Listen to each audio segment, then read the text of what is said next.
누수가 발생했을 때 일상생활 배상 책임으로 어디까지 보험금 청구가 될까요? 우리 집에 누수가 발생하면 일상생활 배상 책임으로 처리가 가능하다는 것은 대부분 알고 계실 텐데 이게 어디까지 청구가 되는지에 대해서는 정확히 모르실 겁니다.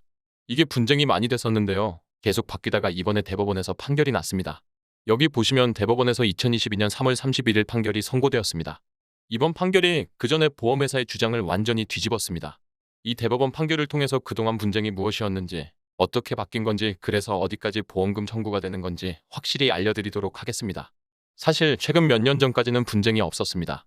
그러다가 언젠가부터 아랫집 수리비는 주는데 우리 집은 못 준다고 했었는데요. 이게 이번에 대법원에서 결정이 난 겁니다. 아랫집 수리비 지급하는 것은 당연한 것이고요. 분쟁이 생긴 적이 없으니까 얘기할 필요가 없을 것 같고요. 문제는 우리 집 수리비인데 이걸 손해방지 비용으로 지급했었습니다. 손해방지 비용이란 손해방지 의무를 다하기 위한 비용, 그러니까 발생할 손해나 그 확대를 방지할 목적으로 행해진 비용인데 쉽게 얘기하면 우리 집을 수리 안 하면 계속 아랫집의 손해가 커지겠죠. 손해방지 비용은 누수가 어디서 뭐 때문에 생긴지 원인을 찾고 그걸 수리해서 손해가 확대되는 것을 방지하는 비용입니다. 상법에서는 보험계약자와 피보험자는 손해의 방지와 경감을 위하여 노력하여야 한다. 그러나 이를 위하여 필요 또는 유익하였던 비용과 보상액이 보험 금액을 초과한 경우라도 보험자가 이를 부담한다. 라고 명시되어 있고 대법원은 보험사고가 발생한 경우에 손해방지나 경감할 목적으로 행하는 행위에 필요하거나 유익하였던 비용이라고 판결했는데 2013년에 금감원에서는 대법원 판결을 넓게 해석한 분쟁 조정 결정을 내립니다. 보험자가 담보하는 보험사고가 발생한 경우를 보험회사에서는 제3자에게 손해를 입힌 경우라고 해석했는데 금감원에서는 제3자에게 손해를 입히지 않았더라도 보험사고가 발생하면, 그러니까 누수가 발생했으면 그 수리비를 지급해라라는 결정을 내립니다. 만약 제3자에게 손해를 입힌 경우만 보상한다면 손해방지 의무를 다한 경우에는 보상이 안 되고 손해방지 의무를 안 한 경우에는 보상될 수 있는데 이건 형평성에 맞지 않고 손해방지 비용 규정 취지에도 어긋난다. 이게 금감원 입장인 거죠. 이 결정이 엄청난 이슈가 됩니다.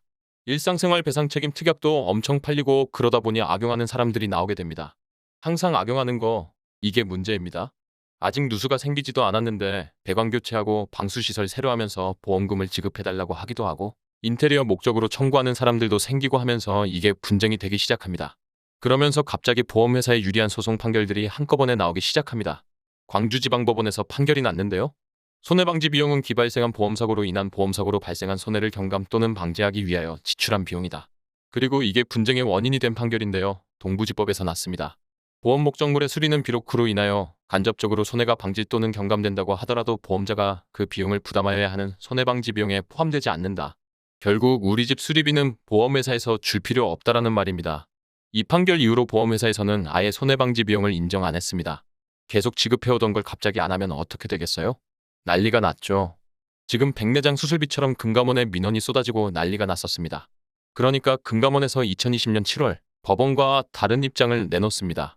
누수 원인을 탐지하고 수리한 행위는 사고의 원인을 제거하기 위해 취한 조치로 손해방지 비용이다. 누수 원인 탐지는 필수 불가결한 행위라 할 수 있고 온수배관 분배기 수리는 원인 제거 행위라 할 수 있다. 원인 제거를 통해 비로소 누수로 인한 손해방지 경감 의무의 이행 시기도 종료되었다고 보아야 한다. 이 얘기가 뭐냐면 손해방지 비용은 인정해야 하는 비용이지만 누수원인 탐지 비용과 누수원인 수리비까지만 손해방지 비용이고 그 위에 마루를 새로 깐다거나 하는 건 손해방지 비용이 아니다라는 얘기입니다. 이 결정이 나왔어도 대부분의 보험회사에서는 지급을 잘 안 해줬었습니다. 그러다가 이 대법원 판결이 나온 겁니다. 지금까지 얘기는 다 있고 이제부터만 기억하면 됩니다. 일단 손해방지 비용은 제3자에게 손해를 입힌 경우에 비로소 보상 대상이 된다.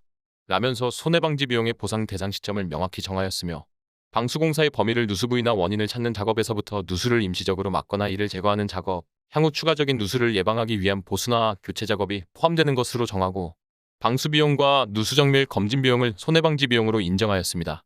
다만 방수공사가 실시된 경우 방수공사비 전부 또는 일부가 손해방지 비용에 해당하는지는 개별적으로 판단해야 한다라고 판시하였습니다.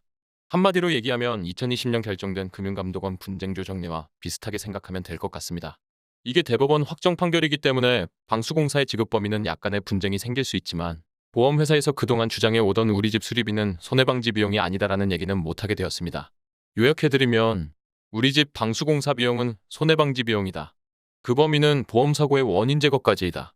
제3자에게 손해를 입힌 경우에만 보상된다. 어떻습니까? 이해가 되셨나요? 앞으로도 좋은 판례가 있으면 소개해드리도록 하겠습니다. 시청해주셔서 감사합니다.